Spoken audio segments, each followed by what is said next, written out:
Good morning, guys. Nadia again with another reading from Truth Scriptures Ta'anak. And today we're up to Barashiyt, Psalm named Genesis chapter 37.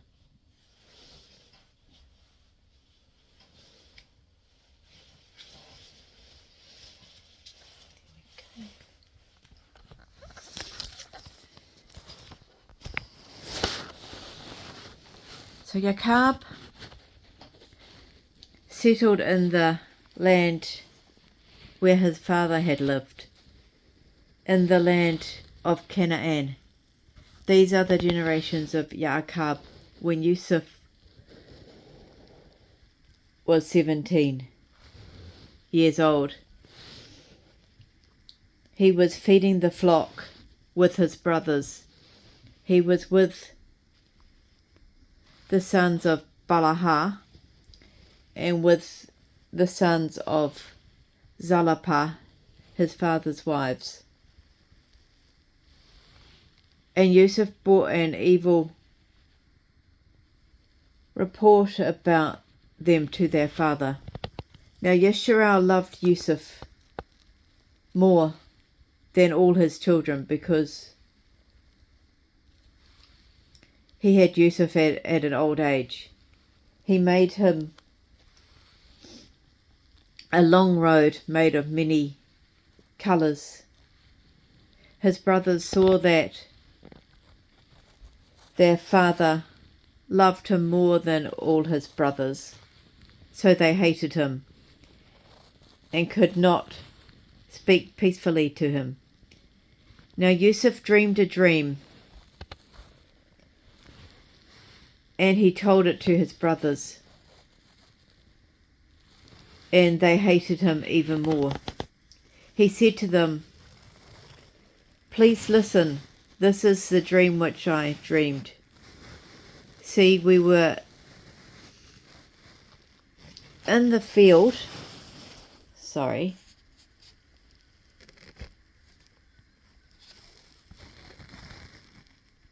binding sheaves, and my sheaf stood upright, and all your sheaves gathered around it and bowed before my sheaf."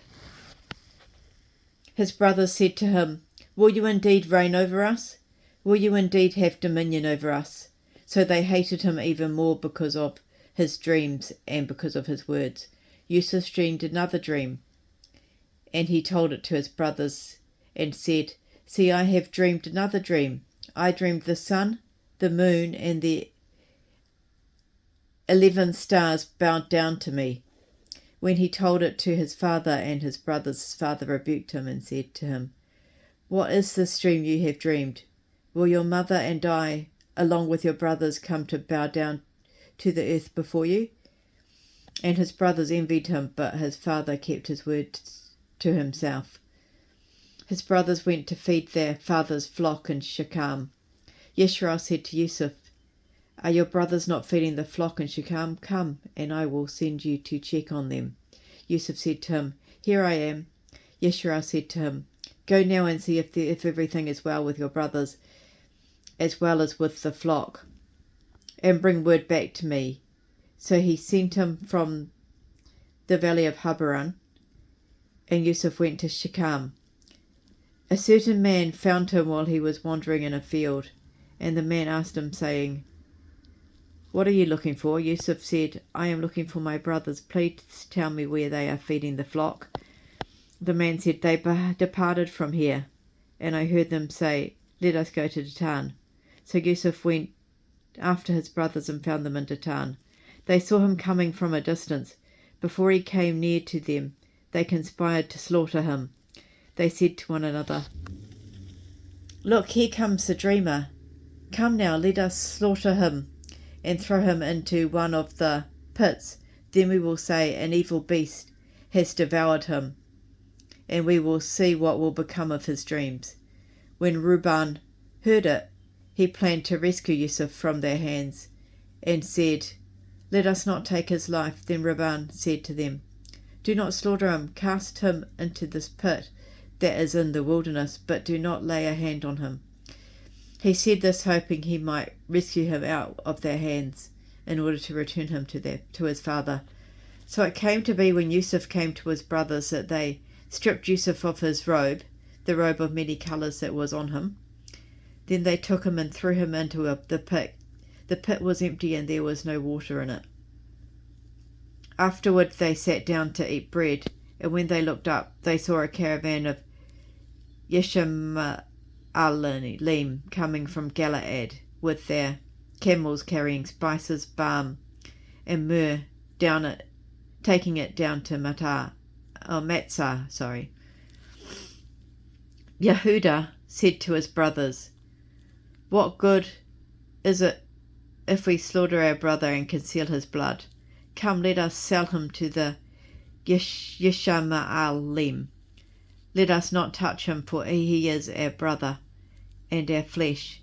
His brothers listened to him. Then some Madini merchant men passed by and lifted Yusuf out of the pit. Then his brothers sold Yusuf to the Yishmaelim for 20 pieces of silver, and they brought Yusuf to Matzah. When Reuben returned to the pit, Yusuf was not in the pit, so he tore his clothes in agony. He returned to his brothers and said, "The boy is not in the pit." Sorry guys, I've changed the page.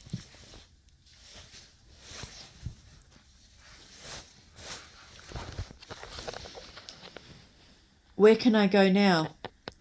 And they took Yusuf's robe and slaughtered a male goat. Then they dipped the robe in the blood. And they sent the robe of many colours to their father and said, "We found this and we do not know whether or not it is your son's tunic." Yaakov immediately recognized it and said, "It is my son's tunic. An evil beast has devoured him. Yusuf is without a doubt torn into pieces." Then Yaakov ripped his clothes, put a cloth on his waist, and mourned for his son for many days. All his sons and daughters tried to comfort him, but he refused to be comforted. He said, "I will go down to my tomb mourning my son." Yusuf's father wept for him.